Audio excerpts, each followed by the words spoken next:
Hey, this is Mark with the Practical Still. We're going back to the bottle. This time's another one where there wasn't a companion open the bottle video because I opened this one before we started doing the videos.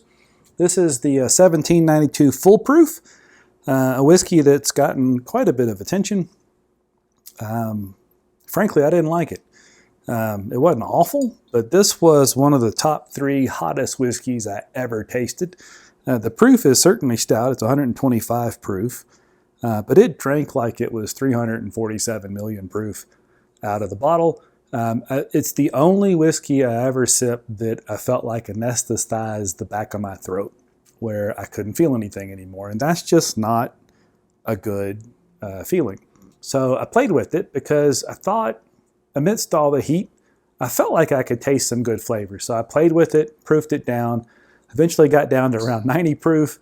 I thought maybe there was some good flavors there, but throughout the bottle, and I got to admit, I pretty much, I think I shared a couple ounces of this with people, but I pretty much drank this over the course of the last, it's been open a while. In fact, I'm about to open it for the first time probably in, I don't even know how many months. I just don't like it. But gosh, it comes from, 1792, the Barton Distillery. We probably drink a lot of the whiskey comes out of this place under other labels. They do a fair amount of contract sourcing type distilling. Anyway, I didn't care for it. We're going to open it. I thought maybe proofing it down I'd find some flavor. Subsequently, I just never could find it. I just don't care for it. I know people love this whiskey. I haven't. But let's open it up. That's a natural cork. It still didn't make a good sound. I guess it's gotten a little dry. That's how long it's been. It's awfully dry with that little bit of whiskey in there. I don't really want to drink it, but because I love you guys, I want to make sure we give it a fair shake and one last try. That's kind of weird. I know people talk about bananas a lot in whiskey. I don't ever get that note, save maybe once in a while with an Old Forester type product, but good grief, that smells like bananas right out of the thing there. I don't know, maybe we're about to change my mind at the last minute. That was a lot of it, considering I don't really care for it. So, 1792 full proof, 125 proof. It is the only 1792 I've tried. I haven't tried the small batch or the sweet wheat or the bottled and bond. So I certainly would try them, but I just haven't. Yeah, that's hot.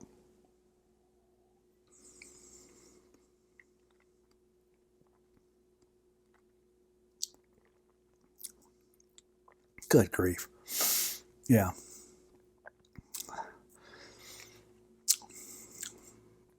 Oh. Good Lord.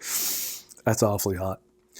It gives you the sensation that you've had a lot of spicy food and then laid down for dinner and gotten acid reflux. I don't think that's what they were going for when they distilled the whiskey. I will say, though, under all that, it's a decent flavor this time around. And overall, it's not as whole mouth esophageal hot as it was that first time.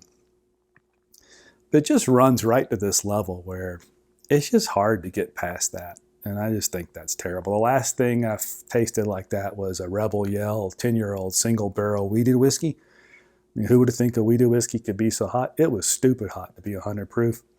I'll tell you what I think of it. Over there in the refrigerator, I've got some aged eggnog that's been in there for over a year now. I used a $70 bottle of whiskey and aged eggnog because it was just terrible.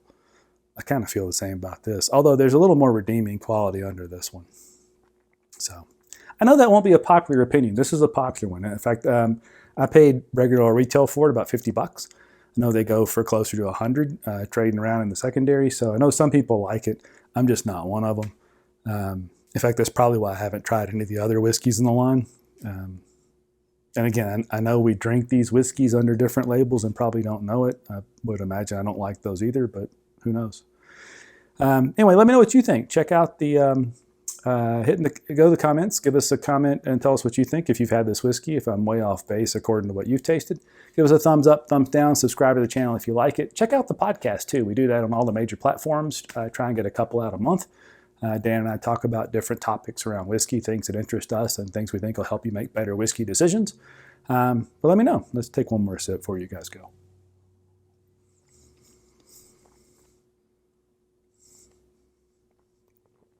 Yeah. I mean, there's some good flavors under there, but the ethanol's it's just ridiculous. And it's not a single barrel offering either.